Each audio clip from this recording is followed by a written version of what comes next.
موضوع الدرس فی کمال قدرت اللہ تعالی و کمال علمہ والادلۃ علی ذلک، سورۃ الرعد، تفسیر ابن کثیر۔ الحمد للہ رب العالمین والصلاة والسلام علی اشرف الانبیاء وسید المرسلین سیدنا محمد وعلی آلہ واصحابہ اجمعین۔ اللہم صل علی سیدنا محمد وعلی آل سیدنا محمد کما صلیت علی ابراہیم وعلی آل ابراہیم فی العالمین انک حمید مجید۔ اعوذ باللہ من الشیطان الرجیم، بسم اللہ الرحمن الرحیم۔ اللہ یعلم ما تحمل كل انثى وما تغیض الارحام وما تزداد وكل شیء عنده بمقدار۔ عالم الغیب والشہادۃ الکبیر المتعال۔ قال المؤلف والمفسر رحمہ اللہ تعالی ادام النفع بعلومه وعلومكم في الدارين آمین الى ان قال يخبر تعالی عن تمام علمه الذي لا يخفى عليه شيء وأنه محيط بما تحمله الحوامل من كل اناث الحیوانات۔ اس لیے میں نے عرض کیا تھا نا کہ دلائل یا تو عقلی ہوتے ہیں یا دلائل نقلی ہوتے ہیں، یعنی سابقہ کتابوں سے نقل کیے گئے۔ پھر دلائل جو ہیں وہ عالم علوی سے تعلق رکھتے ہیں، دلائل جو ہیں عالم سفلی سے تعلق رکھتے ہیں، اور بعض دلائل جو ہیں ان کا تعلق انفس و آفاق سے ہوتا ہے، انسان کے اپنے نفس سے ہوتا ہے۔ اسی لیے قرآن نے کئی مقام پہ فرمایا وَفِي أَنفُسِكُمْ أَفَلَا تُبْصِرُونَ، تمہارے اندر بھی اللہ کی قدرت کی نشانیاں موجود ہیں، کیا تم نہیں دیکھتے ہو؟ تو اس آیات میں بھی اللہ اپنے کمال علم کا اظہار فرماتے ہیں۔ اللہ نے علم سب کو دیا ہے، یاد رکھو، اللہ نے علم جو ہے سب سے زیادہ اپنی مخلوقات میں انبیاء کو دیا، ورنہ اللہ نے علم ملائکہ کو بھی دیا ہے، اللہ نے علم جنات کو بھی دیا، حتیٰ کہ اللہ نے علم حیوانات کو بھی دیا، اللہ نے علم طیور کو بھی دیا، حشرات الارض کو بھی دیا، لیکن سب سے زیادہ علم جو ہے وہ اللہ نے جن سے بشر یعنی انسانوں کو دیا، چونکہ انسان مکلف ہے۔ پھر انسانوں میں سب سے زیادہ علم اللہ نے انبیاء کو دیا، پھر انبیاء میں سب سے زیادہ علم اللہ نے رسولوں کو دیا، پھر تمام انبیاء اور رسولوں سے سب سے زیادہ علم جو ہے اللہ نے وہ سیدنا محمد مصطفیٰ صلی اللہ علیہ وسلم کو دیا ہے۔ اسی لیے حضور نے فرمایا اوتیت علم الاولین والآخرین، وہ یہ جو پہلی قومیں اور امتیں گزری ہیں ان کا بھی علم دیا گیا ہے، اور میرے بعد جو آئیں گے مجھے ان کا بھی علم دیا گیا۔ تو سب سے زیادہ علم جو ہے اللہ نے میرے آقائے دو عالم رحمت دو عالم صلی اللہ علیہ وسلم کو دیا ہے۔ لیکن ان تمام علوم کے بعد اللہ کے علم کے مقابلے پہ یہ گویا کہ نہ ہونے کے برابر، کیونکہ اللہ کا علم جو ہے وہ محیط ہے، ساری کائنات کے ذرے ذرے کو، جیسے کہ سیدنا موسیٰ علیہ السلام اور خضر علیہ السلام کشتی پہ بیٹھے تھے تو ایک چڑیا نے آ کے سمندر میں سے چونچ میں پانی لیا، اڑ گئی۔ تو حضرت خضر علیہ السلام نے فرمایا کہ موسیٰ علیہ السلام یہ بتلائیں هل نقص من ماء البحر شیئا، یہ چڑیا جو پانی لے گئی ہے اس سے کوئی دریا میں پانی میں کمی آ گئی؟ اب اللہ کے بندے ایک قطرے سے کیا کمی آئے گی؟ تو حضرت خضر نے فرمایا کہ یاد رکھو علمی و علموں کا، میرا علم چونکہ تکوینی ہے، تمہارا علم چونکہ تشریعی ہے، و علم الخلائق کلہا، اللہ کی ساری مخلوق کے علم کو جمع کرو تو اللہ کے علم سے اتنا کمی بھی نہیں کرتے جتنا ایسٹیڈیا نے کمی کی ہے، چونکہ اللہ کا علم جو ہے وہ محیط ہے، اللہ کا علم جو ہے وہ غیر محدود ہے، اور اللہ کا علم جو ہے وہ ازلی ہے، ابدی ہے۔ اللہ کا علم جو ہے وہ اس وقت قبل ما یکون و ما، جیسے اول ما خلق اللہ القلم فقال له اکتب ما کان ما یکون و ما هو کائن الی یوم القیامہ۔ تو یاد رکھیں ہمیشہ کہ علم محیط، علم کامل صرف اللہ۔ انبیاء کے پاس بڑا علم ہے لیکن کامل نہیں، کتنی چیزیں ہیں جن کا انبیاء کو پتہ نہیں ہوتا، وحی کی انتظار میں بیٹھے رہتے ہیں کہ وحی آئے تو فیصلہ کریں۔ تو اس لیے ہمیشہ یاد رکھیں کہ علم کامل اور علم محیط صرف اللہ کی شان ہے۔ اسی لیے دعا استخارہ میں اللہ کے نبی نے ہمیں دعا سکھائی کہ استخارہ کرو، اور اس میں کیا ہے، انک تعلم ولا اعلم، آپ جانتے ہیں میں نہیں جانتا۔ اس لیے فرماتے ہیں اللہ یعلم ما تحمل کل انثی وما تغیض الارحام وما تزداد وكل شيء عنده بمقدار عالم الغیب والشہادۃ الکبیر المتعال۔ اب اللہ پاک خبر دیتے ہیں اپنے علم محیط سے کہ اللہ پر کوئی چیز چھپی ہوئی نہیں ہے، حتیٰ کہ وہ حوامل جو ہیں، یعنی وہ عورتیں جو ہیں، وہ چاہے عورتیں انسان سے ہوں، جنات سے ہوں، مادہ حیوانات سے ہو، ان کے پیٹ میں جو کچھ ہے وہ بھی اللہ جانتے ہیں۔ وَيَعْلَمُ مَا فِي الْأَرْحَامِ أَيْ مَا حَمَلَتْ مِن ذَكَرٍ أَوْ أُنثَىٰ، کہ وہ لڑکا ہے یا لڑکی ہے، او حسن او کبیر، خوبصورت ہے یا بدصورت ہے، او شقی او سعید، بدبخت ہے یا صالح ہے، او طویل العمر او قصیر ہو، اس کی عمر لمبی ہوگی یا چھوٹی ہوگی، یہ سب اللہ جانتے ہیں۔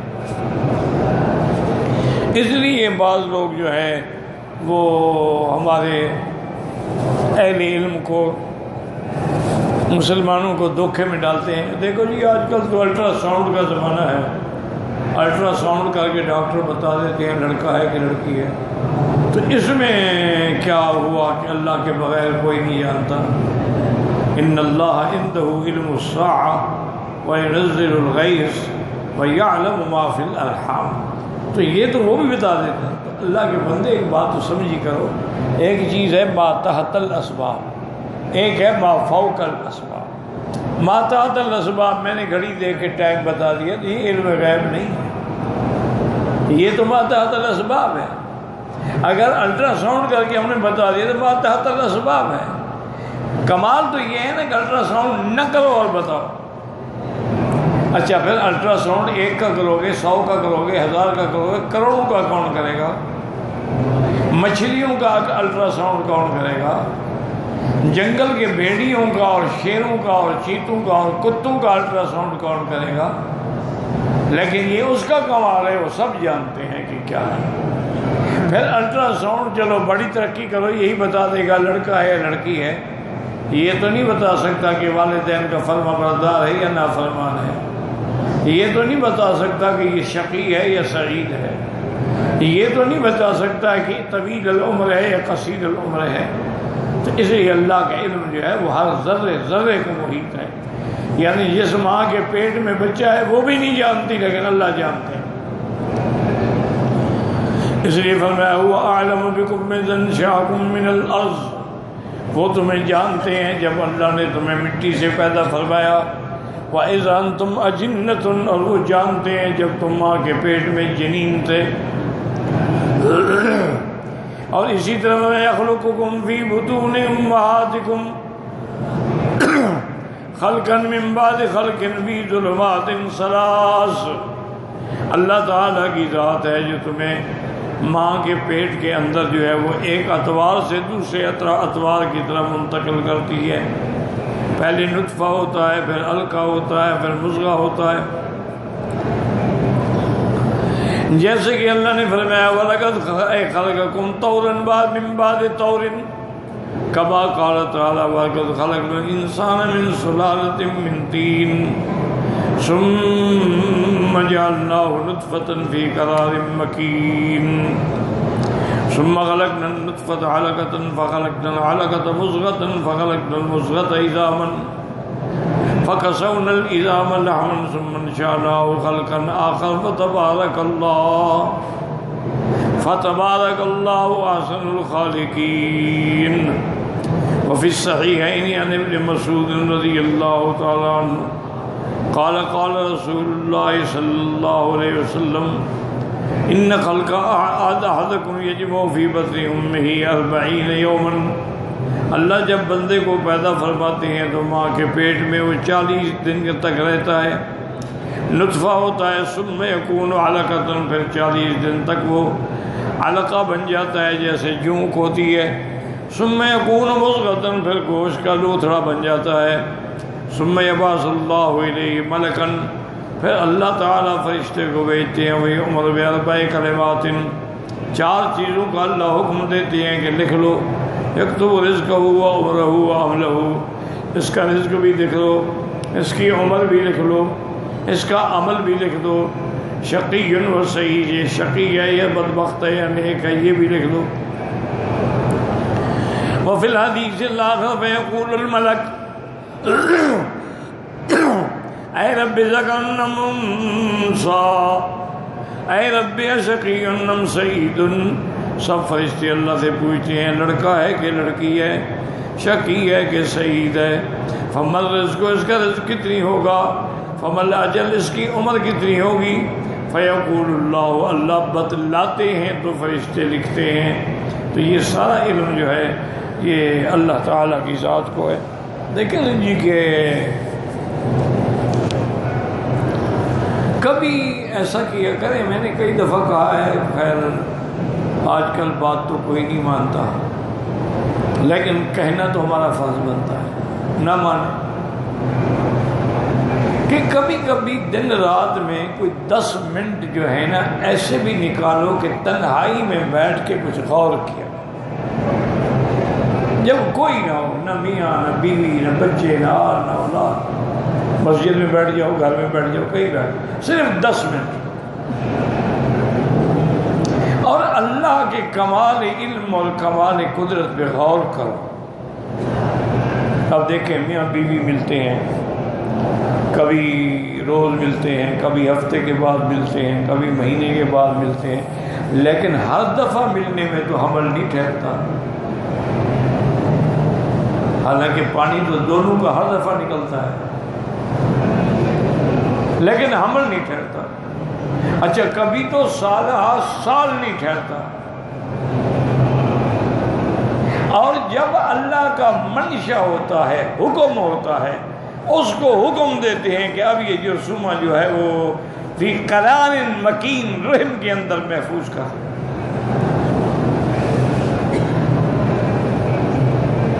اچھا رحم کو کیسے پتہ لگتا ہے کہ اسی کو میں نے محفوظ کرنا ہے؟ اس کو کس نے علم دیا ہے؟ کوئی ڈاکٹر سکھاتا ہے اس کو؟ باقی کو تو محفوظ نہیں کرتی، اسی کو محفوظ کرتی ہے جس سے بچہ بننا ہے.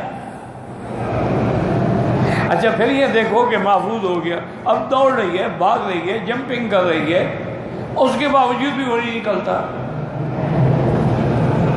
ورنہ ایک چیز ہے اس میں اندر ایک محفوظ، اسی لیے کہتے ہیں بچے گر جاتے ہیں کہ جی وہ رحم کے اعضاء جو ہیں، اعصاب جو ہیں وہ ڈھیلے ہو جاتے ہیں تو بچہ قرار نہیں پکڑتا ہے.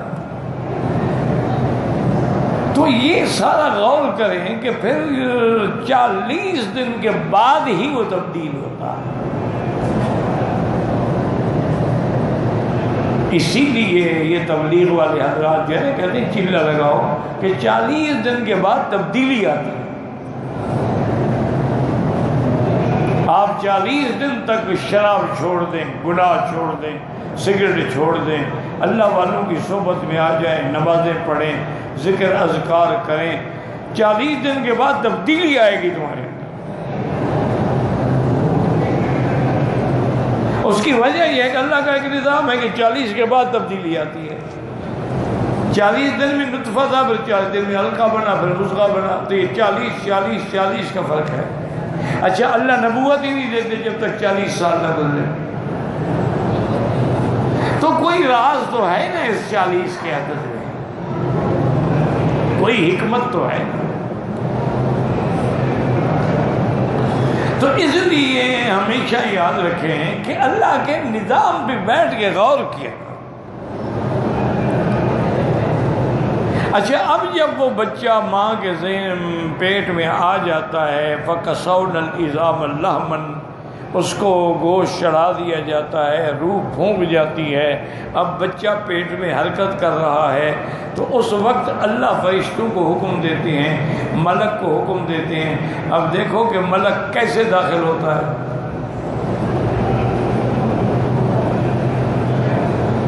اور پھر فرشتہ پوچھتا ہے کہ یا اللہ یہ لڑکا ہے یا لڑکی ہے. فرشتہ باوجود داخل ہونے کے بھی نہیں جانتا. یہ تو کہتے ہیں نا کہ قبر میں فرشتے کیسے آئیں گے اور ماں کے اندر کیسے آئیں گے. پہلے تم اس کا مسئلہ تو سمجھ لو. قبر والا تو پھر بھی بڑی ہے قبر، ماں کی رحم کتنی ہے. پھر وہ ہر باوجود اس کے نہیں جانتا. پوچھتا ہے اللہ یہ لڑکا ہے کہ لڑکی؟ فرمایا لڑکا ہے. یا اللہ یہ سعید ہے یا بدبخت ہے؟ لکھو. رزق کتنی ہے، عمر کتنی ہے، سب لکھا جائے. یہ کمال ہے کہ بچہ پیدا نہیں ہوا، سب کو چلنا لے. اسی طرح تم کبھی غور کرو کہ انسان مرد ہو یا عورت ہو 24 گھنٹے میں کتنا لیٹر تقریباً پیشاب کرتا ہے. اگر نعوذ باللہ پیشاب رک جائے تو مصیبت ہے، بیماری ہے. کم آئے تو بیماری ہے. کھل کے آ جائے تو مطلب ہے کہ ٹھیک ہے، صفا ہو رہے ہیں اندر سے گردے. کم سے کم بھی 24 گھنٹے میں 2 لیٹر تو ہر آدمی پیشاب کرتا ہے. لیکن پیشاب کرنے پر غسل نہیں ہے، وضو ہے. استنجا کرو، وضو کر لو. اچھا میاں بیوی ملتے ہیں تو کتنا پانی نکلتا ہے؟ وہ لیٹر ہوتا ہے، چند قطرے ہیں. اس سے غسل ہے. یعنی اگر چند تولے نکلے مادہ منویہ تو غسل ہے. یہاں لیٹر کے حساب سے پیشاب نکلے تو غسل نہیں ہے. اس کی کیا وجہ ہے؟ تو اس کی بات سمجھیں. جیسے کہ ابھی آپ حدیث میں پڑھ رہے ہیں، اس کی وجہ ہے کہ نطفہ جب قرار پکڑتا ہے نا پورے بدن میں گھومتا ہے، پھر جا کے قرار پکڑتا ہے. کیونکہ وہ پورے بدن میں گھومتا ہے، اس کے لیے غسل بھی پورے بدن کا ہونا چاہیے. پیشاب پورے بدن میں نہیں گھومتا ہے. وہ تو ایک گردوں سے آیا، مثانے میں ہے، مثانے کے بلیڈر میں ہے، اس کے بعد باہر نکل گیا. لیکن یہ نطفہ ہے کہ جو بالکل پورا دورہ کرتا ہے سر سے لے کر پاؤں تک. اور ہر تاریخ کو یہ الگ جگہ پر ہوتا ہے. یعنی آج 15 محرم ہے تو بھائی آج وہ نطفہ کہاں ہوگا، شہوت کا مادہ کہاں ہوگا. اسی لیے یہ علم جو ہے نا لوگ پڑھتے ہیں، کتابیں پڑھتے ہیں. تو بہرحال معنی یہ ہے کہ پورے بدن میں گردش کرتا ہے. اسی لیے حکم ہے غسل بھی پورے بدن کا ہو. تو یہ ساری چیزیں اللہ کے سوا کون جانتا. اچھا آگے اللہ پاک یہ فرماتے ہیں کہ وَمَا تَغِيظُ الْأَرْحَامُ وَمَا تَزْدَادُ. تغیظ کا معنی ہے سکڑنا، تزداد کا معنی ہے بڑھنا. یاد رکھو. اب اس کا کیا مطلب ہوا؟ یعنی یہ بھی اللہ جانتے ہیں کہ رحم کو کتنا ہم نے سکڑنا ہے اور کتنا بڑھانا ہے. جتنا پہلے تو نطفہ ہے نا، پھر تھوڑا ہلکا بڑھا، پھر لتھڑا بنا، پھر اس پہ گوشت چڑھایا گیا، تو اتنا رحم بھی بڑھتی جاتی ہے. تو یہ اس کی کمی اور زیادتی جو ہے اللہ کے سوا کوئی نہیں جانتا۔ وما تغیض الارحام وما تزداد۔ اسی لیے کتابوں میں آتا ہے کہ اگر مینا کی سرزمین میں تم چھیڑ چھاڑ نہ کرو، اس کو اس کے اپنے حالت پہ چھوڑ دو، جیسے کہ حضور نے فرمایا تھا منا من سبق، جو پہلے آیا اس کا حق ہے۔ تو کہتے ہیں کہ مینا کے اندر بھی یہ خصوصیت ہے، جیسے ماں کی رحم میں یہ خصوصیت رکھی ہے، کمزور بچہ ہو تو اتنا کھلتی ہے، بچہ موٹا تازہ ہو تو اتنا کھلتی ہے، 10 پاؤنڈ کا بچہ ہو تو اتنا کھل جاتا۔ تو یہ سرزمین مینا بھی ایسی ہے کہ قیامت تک جتنے آدمی آئیں گے سب اس میں سما جائیں گے۔ انہوں نے کہا یہ بھی اس کی خصوصیت ہے، لیکن اب ہم نے خود چونکہ چھیڑ دیا تو لہٰذا وہ برکت ختم ہو گئی، کیونکہ ہمارا ایکان جو ہے وہ تو اب ہم نے بلڈنگیں بنائی، جگہ بنائی، یہ کیا، تو وہ بات تو نہ رہی۔ اگر ہم اللہ پہ یقین کرتے ہوئے ان کو اسی حالت میں چھوڑ دیتے جس حالت میں حضور پاک کے زمانے میں تھی، تو کبھی بھی الحمدللہ کمی نہ آتی۔ اس لیے اللہ فرماتے ہیں وما تغیض الارحام وما تزداد۔ قال البخاری حدثنا ابراہیم بن المنذر قال حدثنا مالک بن عبد اللہ بن دینار عن ابن عمر رضی اللہ تعالی عنہما ان رسول اللہ صلی اللہ علیہ وسلم قال مفاتیح الغیب خمس لا يعلمهن الا اللہ، لا يعلمن الا اللہ، لا يعلم ما في غد الا اللہ، ولا يعلم ما تغيض الارحام الا اللہ، ولا يعلم متى يأتي المطر الا اللہ، ولا تدري نفس بأي أرض تموت، ولا يعلم متى تقوم الساعة الا اللہ۔ اب اس حدیث پاک میں امام بخاری رحمۃ اللہ علیہ نے اس سند کے ساتھ حضرت ابن عمر رضی اللہ تعالیٰ عنہ سے روایت فرمائی ہے۔ وہ فرماتے ہیں کہ حضور نے فرمایا مفاتیح الغیب خمس، 5 چیزیں جو ہیں یہ غیب کے خزانے کی کنجیاں ہیں۔ لا یعلمن الا اللہ، اللہ کے سوا کوئی نہیں جانتا، اس لیے حضور پاک نے فرمایا خمس لا یعلمن الا اللہ، 5 چیزیں ایسی ہیں جن کو اللہ کے سوا کوئی نہیں جانتا، کوئی نبی نہیں جانتا، کوئی ملک نہیں جانتا، کوئی ولی نہیں جانتا۔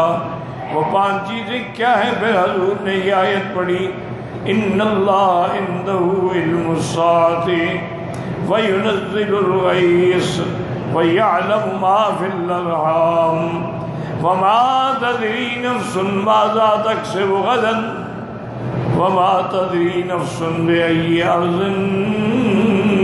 تموت۔ اسی طرح اس حدیث مبارک میں آیا ہے کہ حضور نے فرمایا مفاتیح الغیب خمس، 5 ہیں، لا یعلمن الا اللہ، اللہ کے سوا کوئی نہیں جانتا، لا یعلم ما فی غد، کل کیا ہوگا اللہ کے سوا کوئی نہیں جانتا، ولا یعلم ما تغیض الارحام الا اللہ، کہ رحم کتنا چھوٹی ہوئی ہے یہ کوئی اللہ جانتا ہے،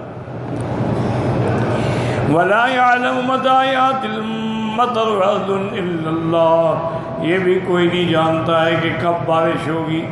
یہ جو آج کل موسمیات والے کہتے ہیں وہ کبھی غلط ہوتی ہے بات، کبھی صحیح ہوتی ہے، لیکن کتنے قطرے برسے گی، کہاں برسے گی، باعث خیر ہوگی یا باعث عذاب ہوگی، یہ کوئی نہیں جانتا مگر اللہ تبارک و تعالی۔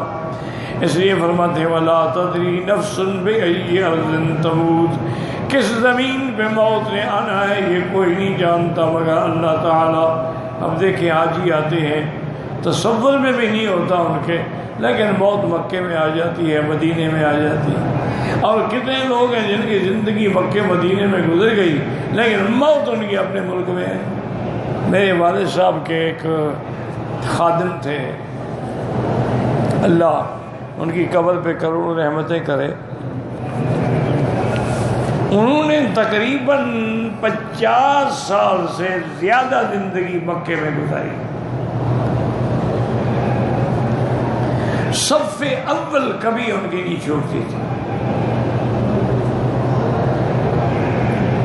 اللہ کی شان دیکھیں. ایک دن میرے پاس آئے, کہنے لگے جی میرے استاد زادہ ہیں آپ, تو میں آپ سے ملنے آیا ہوں کہ میں کل پاکستان جا رہا ہوں, مجھے برادری نے مجبور کر دیا کہ بیٹیوں کی شادیاں ہیں, بچوں کی شادیاں ہیں, 40 سال گزر گئے زندگی کے, وہی بیٹھے بیٹھے کہہ دیتے ہو کر دو کر دو کر دو, ایک دفعہ تو کم سے کم تم آ جاؤ. میں نے کہا بھائی گزارش یہ ہے کہ میں جانتا کچھ نہیں, لیکن میرا مشورہ ہے کہ نہ جاؤ. کہتے بس حضرت ایک ہفتے سے زیادہ میں نہیں لگاؤں گا. یہاں سے گئے, پاکستان پہنچے, چنی گوٹ اسٹیشن سے اتر کے آگے ان کا گاؤں تھا, اسٹیشن پر ہی فوت ہو گئے, یعنی گھر بھی نہیں پہنچے, مکے مدینے سے بھی گئے. تو یہ اللہ کا نظام ہے, کوئی بندہ نہیں جانتا. ہمارے اپنے علاقے کے ایک بہت بڑے زمیندار تھے ارجمند خان, بہت بڑے, ان کے بھائی چیف انجینئر تھے, کہیں کچھ تھے.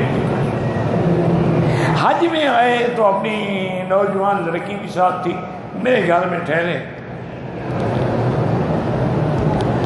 جب حج سے واپس آئے نا, طواف زیارت کے لیے ہم نے جانا تھا, مجھ سے پوچھا جی کہ آپ طواف زیارت کب کریں گے؟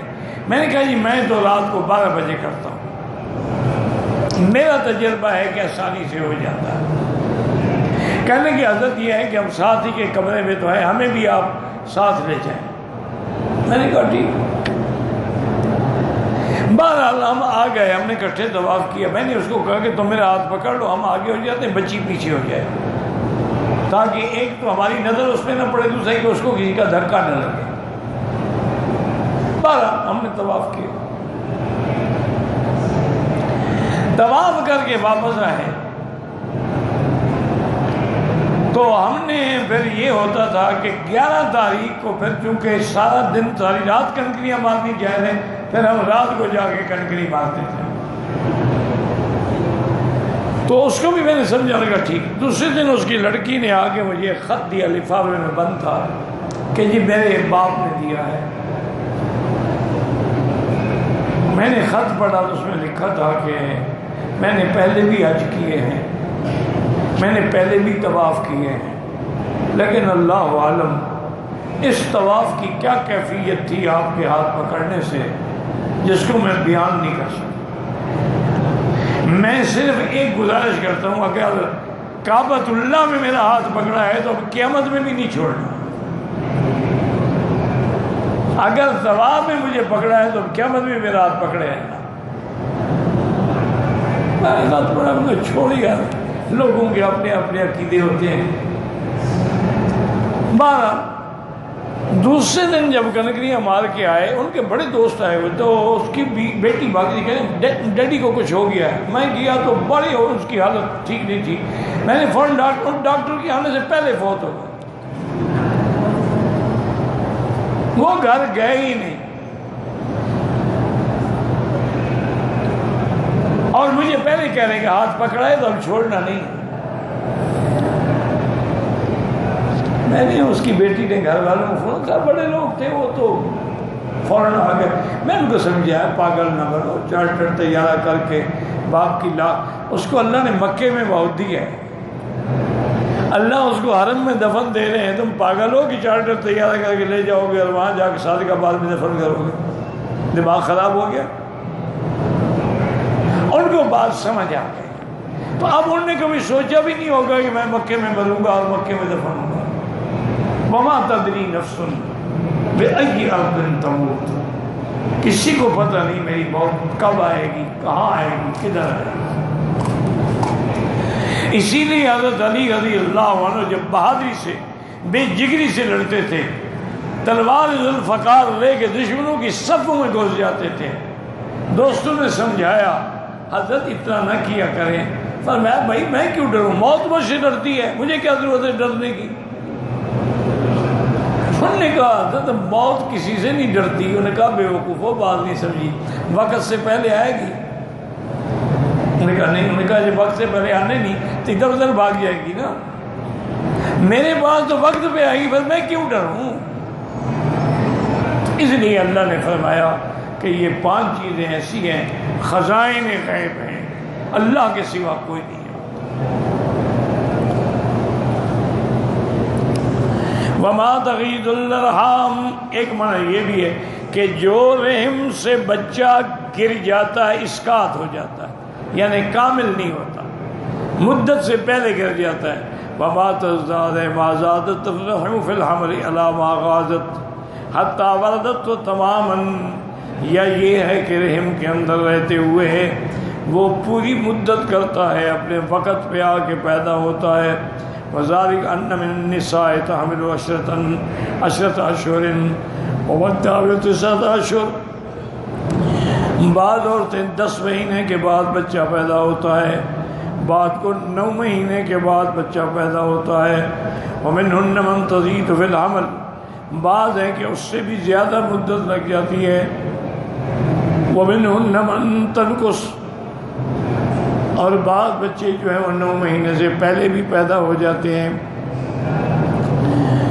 فذالک الغیظ والزیادۃ، یہ ہے بڑھنا کم ہونا، کہ کبھی تو بچہ 6 مہینے کا پیدا ہو جاتا ہے اور کبھی بچہ 2 سال کے بعد پیدا ہوتا ہے، کبھی بچہ 3 سال ماں کے پیٹ میں رہتا ہے۔ یہ اللہ کا نظام ہے، اللہ جانتے ہیں اور اس کو کوئی نہیں جانتا۔ اچھا خدا کی شان دیکھو، 6 مہینے کا بچہ پیدا ہو تو زندہ رہ سکتا ہے، 7 مہینے کا ہو تو زندہ نہیں رہتا۔ اب اللہ کے نظام میں کون دخل دے سکتا ہے؟ ویسے اگر کوئی ضد کر کے خدا کو نہ مانے تو پھر جہنم کا انتظار کرے۔ اور دیکھیں کتنے لوگ ہیں کہ دونوں جوان، میاں بیوی جوان ہیں، صحت مند ہیں، تندرست ہیں، میڈیکلی فٹ ہیں، اولاد نہیں ہوتی۔ اچھا کتنے لوگ ایسے ہیں، میرے اپنے ہمسائے تھے، بیچارہ ٹی بی کا مریض تھا، اس زمانے میں ٹی بی لا علاج بیماری تھی، علاج ہی کوئی نہیں تھا، لوگ مر جاتے تھے بس۔ اب تو غیر ٹی بی کا علاج آ گیا ہے، 9 مہینے کا کورس کرنا پڑتا ہے، ٹی بی ختم ہو جاتا ہے، لیکن شرط یہ ہے کہ وہ 9 مہینے پابندی سے کورس کیا جائے، اور اس 9 مہینے میں اگر ایک دفعہ بھی میاں بیوی نے مل لیا نا وہ کورس ختم، اس کا فائدہ ختم ہو جاتا ہے۔ یہی وجہ لوگ کہتے ہیں دعا لے رہا ہوں جی 2 سال ہو گئے فائدہ نہیں ہوتے، 2 سال کیا ہے، وہ تو تم بیوی سے مل رہے ہو۔ تو بہرحال معنی یہ ہے کہ وہ ٹی بی کا مریض تھا بیچارہ، غریب مریض، 12 بچے تھے، ہمارا دیوار پہ دیوار ہمسایہ تھا، الحمدللہ ہم اس کے بچوں کو سنبھالتے تھے، یعنی ان کو کھانا پانی کپڑا دانے گندم آٹا سب ہم دیتے تھے۔ وہ غریب تھا بیچارہ، ٹی بی کا مریض کہاں سے کما کے لے آئے گا، وہ تو کھانستے کھانستے بے ہوش ہو جاتا تھا بیچارہ، اولاد ہر سال ایک نیا واٹر آ رہا ہے۔ اب یہ اللہ کی شان ہے، کوئی بھی بندہ کیا دخل دے سکتا ہے؟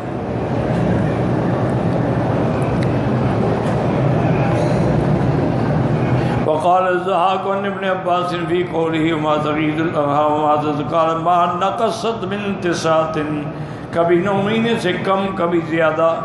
وقال الضحاك وذاتي امي وقد حملتني في بطنها 2 سنين، حضرت ضحاک فرماتے ہیں کہ مجھے میری ماں نے 2 سال پیٹ میں رکھا ہے، میں 2 سال کے بعد پیدا ہوا، یعنی حمل 2 سال ٹھہرا رہا۔ وَعَرْضَتْنِي وَقَدْ نَبَتَتْ ثَنِيَّتِي، اور میں جب پیدا ہوا نا میرے دانت بھی نکل آئے تھے، سمجھے 2 سال تو ماں کے پیٹ میں رہا، 2 سال کے بعد دانت نکل آتے ہیں نا بچے کے، اسی لیے نام بھی ضحاک ہے نا، ہنسنے والا، تو گویا کہ وہ ہنستے ہوئے پیدا ہوئے نا۔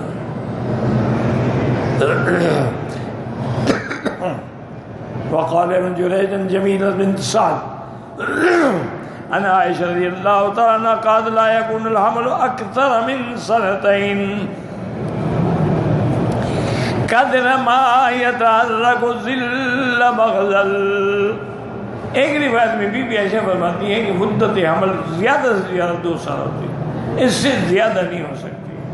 بہرحال یہ بی بی عائشہ کا قول ہے، ورنہ بعض علماء نے لکھا ہے کہ 3 سال تک بھی بچے ماں کے پیٹ میں رہے.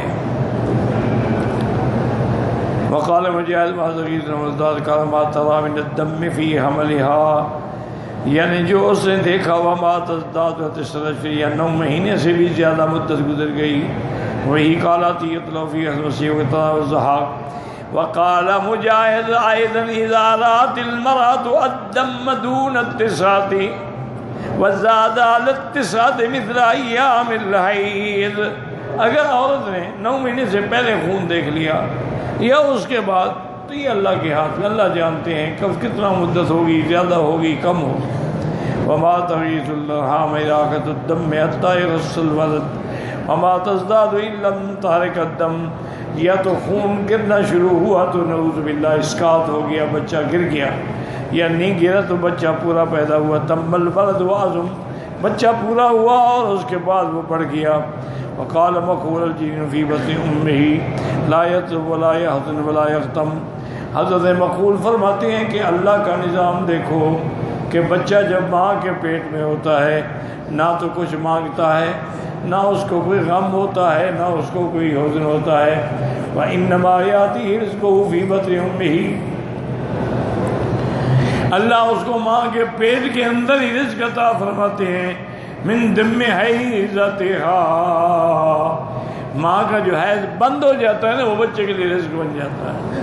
اس لیے حضرت علی فرماتے تھے، مجھے تعجب ہوتی ہے ان لوگوں پر جو اپنے آپ کو بڑا سمجھتے ہیں، میں خان، میں چودھری، میں وڈیرا، میں نواب. فرماتے مجھے افسوس ہے کہ ان کی رضا پہ بھی کبھی غور کیا ہے؟ حضرت 9 مہینے پیٹ میں ماں کا حیض پیتے رہے ہو. میں انہوں نے کبھی اس میں بھی غور کیا کہ 24 گھنٹے میں 1 دفعہ 2 دفعہ اپنے پیشاب پہ پخانے پہ بیٹھے رہتے ہیں. اور انہوں نے کبھی غور کیا ہے کہ پیشاب کی جگہ سے یہ 2 دفعہ نکلے ہیں. 1 دفعہ نکلا نطفہ تو ٹھہر گیا، پھر ماں کی پیشاب کی جگہ سے نکلا پیدا ہوتے وقت. جو 2 دفعہ پیشاب سے نکلا ہو پیشاب کی جگہ سے، کس بات پہ کرتا ہے؟ کس بات پہ کہتا ہے کہ میں خان، میں خان؟ تم کوئی سونے سے پیدا ہوئے ہو، چاندی سے پیدا ہوئے ہو، زمرد اور ہیرے سے پیدا، پیشاب سے پیدا ہو، پیشاب کی جگہ سے نکلے ہو. تو اس لیے کبھی بھی آدمی کو تکبر نہیں کرنا چاہیے. اور یہ بھی شکر کرو کہ اللہ نے ہمیں انسان بنایا. اگر اللہ ہمیں بندر اور کتے بنا دیتے تو ہم کیا کر لیتے؟ لوگ رسی ڈال کے بندروں کو ساتھ پھراتے بھیک مانگنے کے لیے، کتے ہو جاتے تو جانوروں کو چیر پھاڑ کے کھاتے رہتے. شکر کرو کہ اللہ نے انسان بنا دیا. پھر انسان بنایا تو انسان بھی ناقص نہیں بنایا. اگر ٹانگیں ہی نہ ہوتی تو کیا کرتے؟ 1 ہاتھ نہ ہوتا تو کیا کرتے؟ 1 آنکھ نہ ہوتی تو کیا کرتے؟ تو یہ اللہ کا کتنا بڑا کرم ہے کہ اس نے لقد خلقنا الانسان فی احسن تقویم.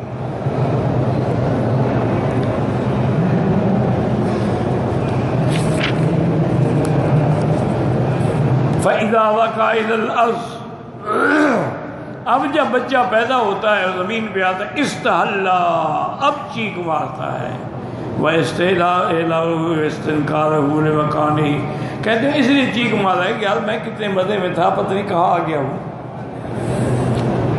فَإِذَا قَطَعَتْ سُرَّتَهُ، جب اس کی ناف کاٹی جاتی ہے، حَوَّلَ اللَّهُ رِزْقَهُ إِلَىٰ صَدْرِ أُمِّهِ، اللہ اس کے رزق کو ماں کے سینے میں، ماں کے پستانوں میں منتقل کر دیتے ہیں. پہلے تو اندر پیتے تھے نا، اب اللہ نے حتیٰ لا یحزن ولا یطلب ولا یغتب، غم نہ ہو. ثم یصیر طفلا یتناول الشیء بکفہ فیاکلہ، پھر بچہ بن جاتا ہے، پھر ہاتھ سے پکڑ کے کھاتا ہے. فاذا هو بلغ قال هو الموت او القتل ان لی بالرزق، اب جب بڑا ہوتا ہے تو اس کو کوئی پتہ نہیں مجھے موت آنی ہے یا میں نے قتل ہونا ہے. فیقول مقول یا ویکا غذاک وانت فی بطن امک وانت طفل صغیر حتی اذا اشتدت وعقلت قلت هو الموت بالقتل ان لی بالرزق. حضرت مقول فرماتے ہیں ہلاکت ہو تجھے، جب تم ماں کے پیٹ میں تھے تو خدا نے تمہیں رزق دیا ہے، اب جب بڑے ہو گئے تو کہتے اب کیا ہوگا؟ قتل ہوگا، موت ہوگی، کہاں سے؟ اللہ یعلم ما تحمل کل انثی وما تغیض الارحام وکل شیء عنده بمقدار، ہر چیز کا ایک وقت مقرر ای باجل حفظ ذاک حفظ ذاک خلقہ واجعلہم، اللہ نے ہر بندے کے رزق کو بھی محفوظ رکھا ہے، ان کی عمر بھی لکھ دی ہے، وجعل لذالک اجرا معلوما، اللہ نے ایک وقت معین کر دیا ہے۔ اس لیے تورات کی سابقہ کتابوں میں آتا ہے کہ اللہ فرماتے ہیں یا بنی آدم لا تتعب قسمت رزقک فلا تتعب، یا بنی آدم میری عبادت کرو، کھیل کود میں وقت نہ گزارو، میں نے تمہارا رزق لکھ دیا ہے، بلا وجہ مشقت نہ کرو، کوشش کرو، باقی رزق اللہ نے دینا۔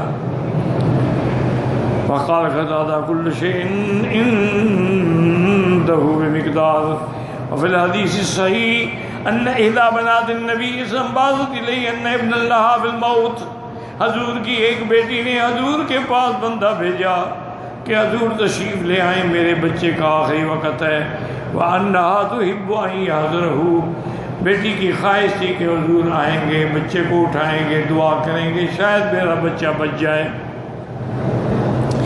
فَبَعَثَ إِلَيْهَا، حضور نے جواب بھیجا بیٹی إِنَّ لِلَّهِ مَا أَخَذَ وَلَهُ مَا أَعْطَى، اللہ کے لیے ہے جو اللہ لے لے اور اللہ کا ہی ہے جو اللہ دے دے، وقت مقرر ہے۔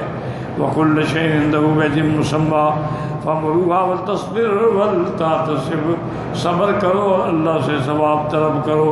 الحدیث میں تمام ہی وقول عالم الغیب والشہادہ یعلم كل شيء مما يشاهد العباد وما يغيب عنهم، غیب کا کیا معنی ہے کہ جو چیزیں تیری آنکھوں سے، تیرے کانوں کے سننے سے، تیرے ناک کے سونگھنے سے غائب ہے، وہ غیب ہے، اور جن کو تم دیکھ سکتے ہو وہ شہادہ ہے۔ اللہ کا علم ایسا ہے کہ جو بندوں سے غائب ہے وہ اس کے سامنے موجود ہے۔ الکبیر المتعال، سب ہر چیز سے بڑے ہیں اور ہر چیز سے بلند و بالا ہے۔ قد احاط بكل شيء علما، ہر چیز کو اللہ کا علم محیط ہے۔ وقہر كل شيء فخضعت له الرکاب ودان له العباد طوعا وكرها، چاہو نہ چاہو اس کے آگے گردن جھکانی ہی پڑتی ہے۔ بڑے بڑے داہریے، بڑے بڑے منکر، لیکن جب موت کا تھپیڑا لگا نا وہ بھی مان گئے، لیکن اس کے وقت ماننے کا فائدہ کوئی نہیں۔ اور فرعون دیکھو کتنا بڑا ظالم تھا، 70,000 بنو اسرائیل کے بچے کو ذبح کر دیا، اور پھر اس میں غم بھی نہیں ہے، الٹا فخر ہے۔ لیکن جب حضرت دریا میں آئے نا جی، ایک غوطہ لگا نا تو ساری ہوا نکل گئی۔ اب جو باہر گردن نکالی تو موسیٰ علیہ السلام تو کنارے پہ کھڑے دیکھ رہے کہتے ہیں آمنت برب موسیٰ و ہارون، اللہ نے فرمایا بدبخت آپ ایمان لا رہے ہو، جب عذاب نازل ہو جائے ایمان کوئی فائدہ نہیں ہے۔ اچھا ایک روایت ہے، اللہ عالم کتنا صحیح ہے، کہ جبریل علیہ السلام فرماتے ہیں کہ میں نے جلدی سے دریا کی مٹی لے کے اس بدبخت کے منہ میں ڈال دی۔ کیوں؟ انہوں نے کہا کہ اللہ غفور الرحیم ہے، پتہ نہیں شاید بخشی دیں، اس لیے اس کو بولنے کی طاقت ہی نہ ہو بدبخت کو، اس بدبخت کو مرنا چاہیے۔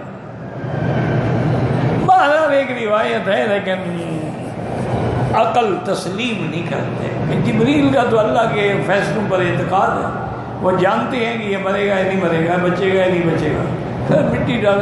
ہاں اپنی توحید کی قوت اور توحید کی حمایت میں غصے میں آ کر دشمن کے منہ میں مٹی ڈال دی تھی، الگ بات ہے۔